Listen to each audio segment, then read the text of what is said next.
history of political movements, few have accumulated as much power as the Chinese Communist Party. Its influence extends both inward to the everyday lives of Chinese citizens and outward as it expands its sphere of economic and military power around the world. But the party's origins are more modest than its current form would indicate. It's a story that begins with the end of World War I, the gathering of a small group of Chinese intellectuals, and a Dutchman.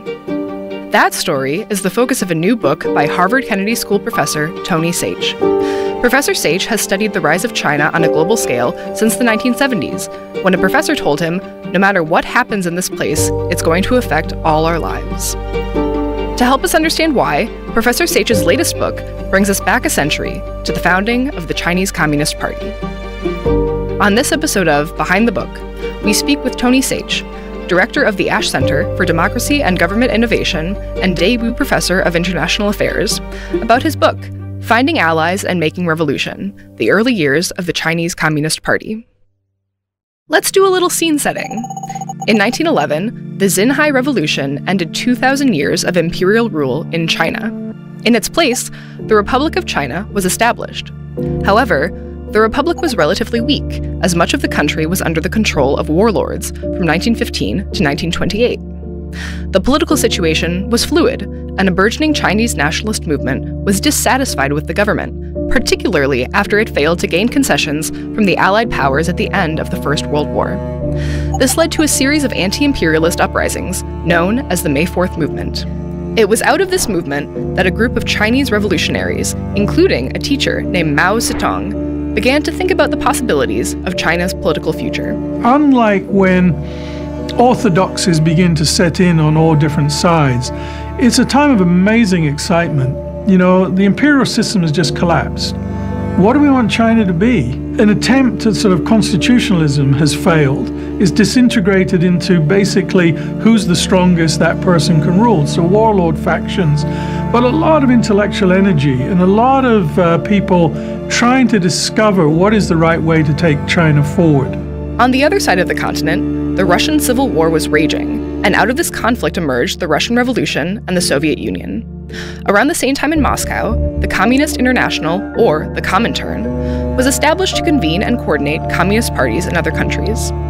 The political upheaval in Moscow, as well as the philosophy and strategies of the Soviet Union's leader, Vladimir Lenin, were intriguing to China's revolutionaries. And you begin to see them moving to the more extreme solutions and the more extreme ideologies that they think is going to provide an overall solution for China.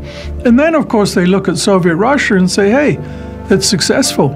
It's broken the chain of, an imperial system. It's broken the chain of dominance by the colonial powers. And then eventually, the economy begins to move forward as well. So it looked an attractive alternative.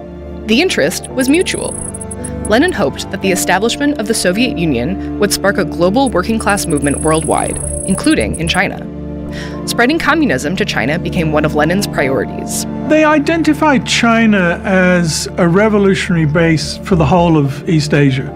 So originally, the idea was it wouldn't just be China, but it would pull in Korea, it would pull in Japan. What happens next is the subject of Professor Sage's book, which takes advantage of the recent publication of two key sets of archival documents. The first from Moscow, at the archives of the Comintern, and the second from Amsterdam, at the Institute for Social History. Together, these materials provided Professor Sage with a more nuanced narrative of the CCP, particularly around its relationship with Soviet powers. As communism gained more influence in China, the Comintern began to advise and consult its leaders. This is where the new archival documents come in, to shed light on the complicated web of strategies, debates, and alliances carried out between the Comintern and the nascent CCP, all with the initial goal of expanding Russia's proletarian revolution into China. These archival documents are particularly important because, according to Professor Sage, the historical record on the CCP's development has thus far tended to be skewed, depending on who's narrating. Before the collapse of the Soviet Union, basically historians were official historiographers for the party. So they're both going to reflect what the party wants to tell you about that period of time. And so I think if you look at the sort of first iterations of historians writing about China, it was a lot more emphasis on Soviet domination. I think what we can do now is redress that balance. In fact, much of Professor Seich's book features the often unique viewpoints and actions of one Comintern member, Henk Sneevliet, a Dutch labor organizer and revolutionary handpicked by Lenin to lead Soviet work in China. In a way, he becomes like the spider at the center of a web. And part of that web is not of his making, because he has to conform with what the Comintern is laying down as policy. He's got to adjust that to the reality on the ground in China. And of course, often they jar. What is happening on the ground doesn't fit ideology or policies or dictates from Moscow. Sneevliet was tasked with navigating between various interests in Russia and China, balancing what an array of groups thought were the most effective means of establishing a revolutionary communist party in China. And, while he wasn't able to bend China entirely to his will, he was able to leave two legacies of Soviet strategy that Professor Seich says have shaped Chinese governance to this day. The first was to organize the party around the strict guidelines and structure prescribed by Lenin. In word, if not in deed, from the beginning, the Chinese Communist Party adopted all the trappings of Leninism: hierarchical organization, democratic centralism, minority subordinate to the majority, and continually it keeps us reasserting in his party constitutions that it is a Leninist party. And that maintains down to today. I mean, if you see Xi Jinping, his belief is in the paramount power and importance of the Chinese Communist Party, and it's only the Chinese Communist Party that can really drive China forward. The second legacy Sneevliet left with the CCP was the organizational tactic of the United Front, whereby the Communist Party combines forces with other segments of society to consolidate political power and achieve a broad mission.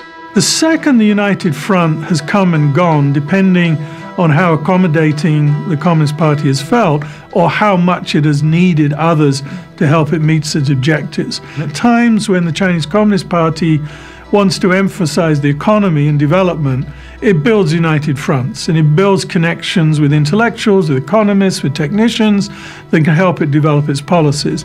The success Sneevliet found with the CCP ended under circumstances outside of his control. Over time, Soviet leadership began to prioritize their own national interests over the cultivation of a global working-class movement based in international solidarity. Sneevliet wrote to his Comintern superiors criticizing this shift. The Comintern decided to dismiss him and appointed a Bolshevik named Mikhail Borodin to take his place. Sneevliet only found out about the change when he ran into Borodin on a train as he was leaving China. And I think there's no better symbolic moment than that, handing the baton from the global revolutionary to the good Soviet soldier and apparatchik. Professor Seich's hope is that his book and the archival material it discusses will prompt a renewed understanding of what's possible for China through a reclamation of the CCP's history. I think one way that they can be used, as I said, is by Chinese nationals who want to rediscover that there is a history that relates to their own movement, which is quite distinct from the official narratives. So I think it's important to know there is another history to the Chinese Communist Party, which is very open, very diverse, very engaging with different ideas. And that has gone, but it's there beneath the surface. And maybe one day, that will be retrieved for future reviews. The book is Finding Allies and Making Revolution: The Early Years of the Chinese Communist Party, written by Tony Seich, director of the Ash Center for Democracy and Government Innovation and Daewoo Professor of International Affairs. It's published by Brill. This has been Behind the Book, a production of Library Knowledge Services at Harvard Kennedy School. Special thanks to the Hauser Studio. Find past and future episodes of Behind the Book by subscribing to Harvard Kennedy School on YouTube, following us on Twitter at HKS Library, and visiting our website.